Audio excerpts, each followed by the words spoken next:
Assalamualaikum warahmatullahi wabarakatuh. Kembali lagi di Sagen Agro Channel. Terima kasih Sohib Agro yang sudah berlangganan di channel ini dan selalu mendukung kami. Bagi sohib-sohib agro yang belum berlangganan di channel ini, silakan tekan tombol subscribe dan aktifkan tombol lonceng untuk mendapatkan update video terbaru dari channel kami. Dan jangan lupa klik like, komen, dan share ya. Wassalamualaikum warahmatullahi wabarakatuh.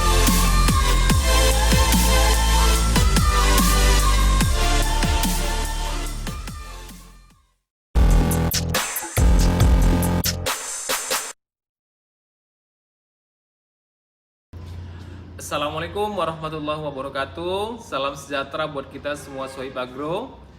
Karena ini masih suasana lebaran, jadi Siagian Agro Channel mengucapkan mohon maaf lahir dan batin. Selamat Hari Raya Idul Fitri 1441 Hijriah. Dan karena berhubung tim editor kita sama kameramennya Ewin lagi cuti panjang, jadi kita baru kali ini bisa memberikan konten terbaru buat pecinta Siagian Agro Channel. Dan di konten kali ini kita akan membahas mengenai tanaman kelapa sawit, yaitu tentang apa itu pupuk boron dan manfaat dari pupuk boron. Oke, jadi buat Sohib Agro, yang paling pertama yang mau kita bahas itu adalah apa sih pupuk boron. Nah, pupuk boron ataupun yang kita kenal dengan borat ya, jadi itu memiliki kandungan B2O3 yang biasanya kita ketahui dia mengandung 45% atau 47% dan sebagainya. Itu pada umumnya yang kita ketahui, dan mungkin Sohib Agro di sini juga sudah banyak mengetahui bentuk dan jenis dari pupuk boron itu sendiri, di mana bentuknya itu dia seperti putih kristal dan dia seperti halus ya, kandungannya, bentuknya. Jadi itu tadi pupuk boron, ataupun ya mungkin kita beri nama borat lah ya, borat yang sering kita dengar secara umum buat sohib-sohib agro di kalangan petani. Nah, kita akan membahas di sini yang pertama itu tadi kandungan apa itu pupuk boron. Jadi yang kedua ini apa sih fungsi dari pupuk boron itu sendiri ataupun borat itu sendiri. Nah, pupuk boron itu fungsinya dia adalah diperlukan dalam sintesa gula dan karbohidrat, metabolisme asam dan nukleat. Fungsi boron itu sendiri dia diperlukan dalam sintesa gula dan karbohidrat, metabolisme asam, nukleat, dan protein. Itu yang pertama fungsi dari. Video ini dipersembahkan oleh Dolomit Agro, solusi petani untuk memperbaiki keasaman pada tanah. Borat itu sendiri. Nah, yang kedua, dia bisa berperan dalam pertumbuhan jaringan meristem tanaman atau dalam sistem tumbuh. Nah, ini juga poin yang paling penting dalam fungsi boron itu sendiri. Yang ketiga itu dia bisa menyempurnakan penyerbukan. Jadi ketika dia bisa menyempurnakan penyerbukan pada tanaman, jadi produksi atau hasil itu sendiri nanti dia bisa menjadi bernas atau lebih berisi, sehingga kalau untuk tanaman kelapa sawit bobotnya lebih bisa kita katakan itu lebih bobotnya lebih berat dibanding dengan hasil tanaman yang memang kurang kandungan dari boron ataupun borat. Nah, itu beberapa fungsi dari borat itu sendiri.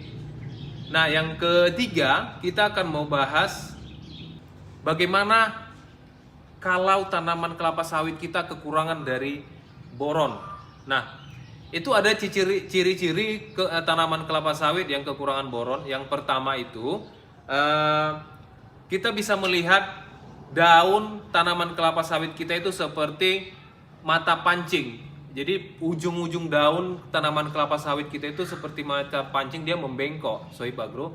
Jadi kalau kita melihat sebagian ataupun hampir menyeluruh daun dari pelepas sawit kita itu membengkok, maka itu adalah salah satu dari ciri tanaman kelapa sawit kita kekurangan dari boron.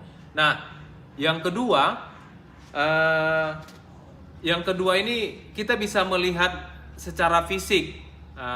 Untuk tanaman kelapa sawit yang kekurangan boron itu, apabila kita ambil dan kita remas, dia itu sepertinya renyah dan seperti daun yang mengering.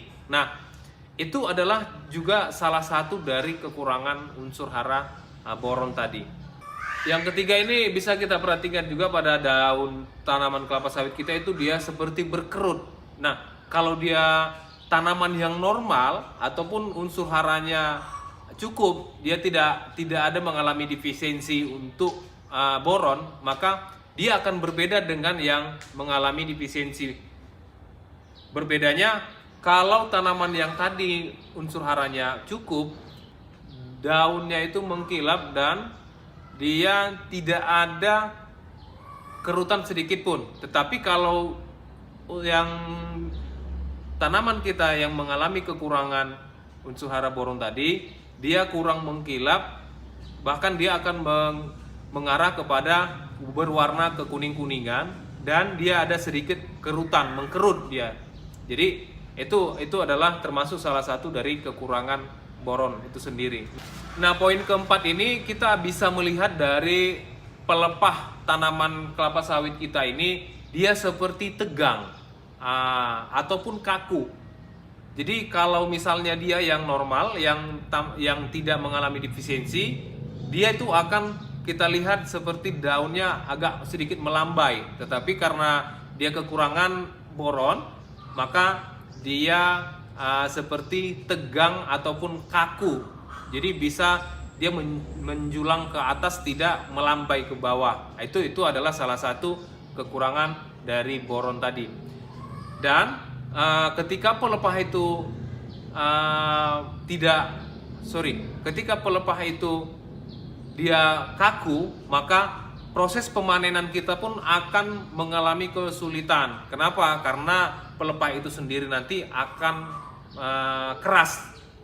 Jadi pemanen akan susah untuk memanen. Dan yang kedua, di samping dia susah untuk memanen, maka proses pembuahan ini akan juga mengalami kesusahan ataupun kesulitan pada tanaman kelapa sawit, di mana ketika proses pembuahan pelepah tadi terlalu kuat untuk menjepit buah itu sendiri, sehingga proses produksinya tidak bisa maksimal, sehingga produksinya ataupun tandannya ataupun TBS-nya itu tidak bisa berkembang besar karena ada jepitan dari pelepah tadi itu sendiri. Nah, Sohib Agro, itu tadi ada dari ciri-ciri gejala kekurangan dari boron. Dan Sohib Agro akan bertanya, bagaimana sih cara aplikasi untuk pemupukan boron itu sendiri? Oke. Nah, boron itu dianjurkan kepada tanaman kelapa sawit 100 gram per tahun. Jadi kalau 100 gram per tahun, kita aplikasi per tahun itu 2 kali. Jadi rata-rata untuk per satu aplikasi itu adalah 50 gram. Nah, itu untuk dosis kebutuhan dari tanaman kelapa sawit. Oke. Ketika kita sudah mengetahui dosisnya tadi, maka kita akan bertanya, bagaimana sih cara aplikasi kepada tanaman kelapa sawit? Mungkin sebagian Sohib Agro sudah mengetahui dan sudah sering mengaplikasikan kepada tanaman.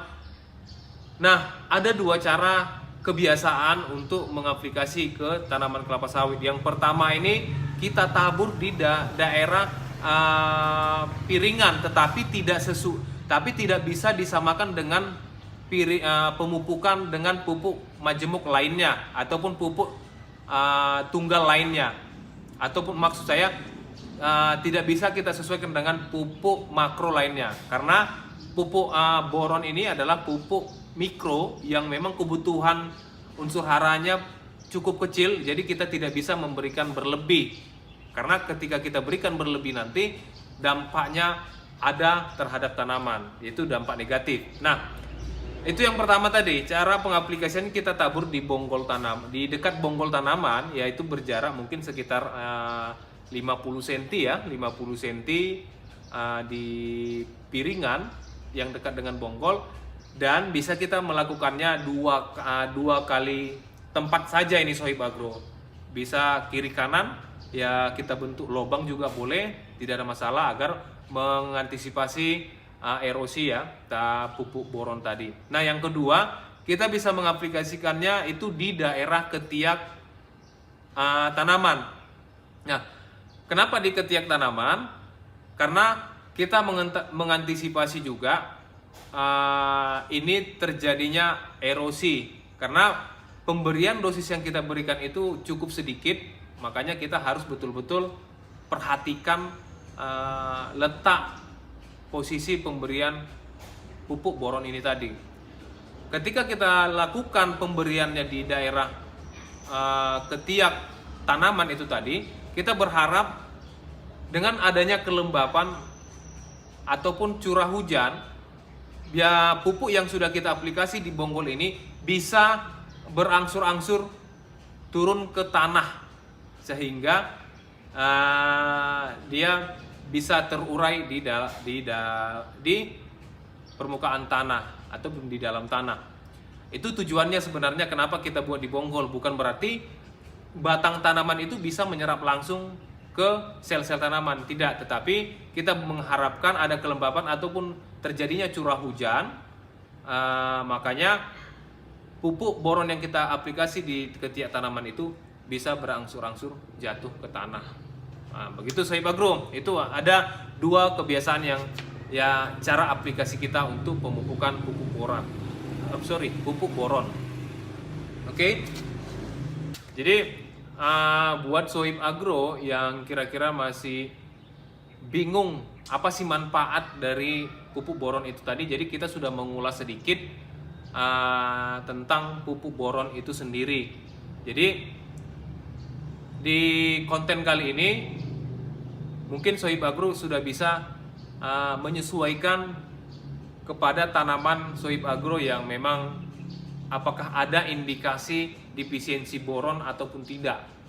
Kalau memang ada dari gejala-gejala kekurangan unsur hara boron tadi, maka langsung saja Sohib Agro ini untuk mengaplikasikan pupuk boron. Dan pupuk boron ini dianjurkan setahun 100 gram dan kalau bisa kita aplikasi, dan ini disesuaikan dengan kondisi tanaman. Apabila memang tanamannya sudah terserang parah, mungkin kita bisa menambahkan dosis di angka 150 gram per tahun ataupun 75 gram per aplikasi, yang aplikasinya 2 kali dalam setahun.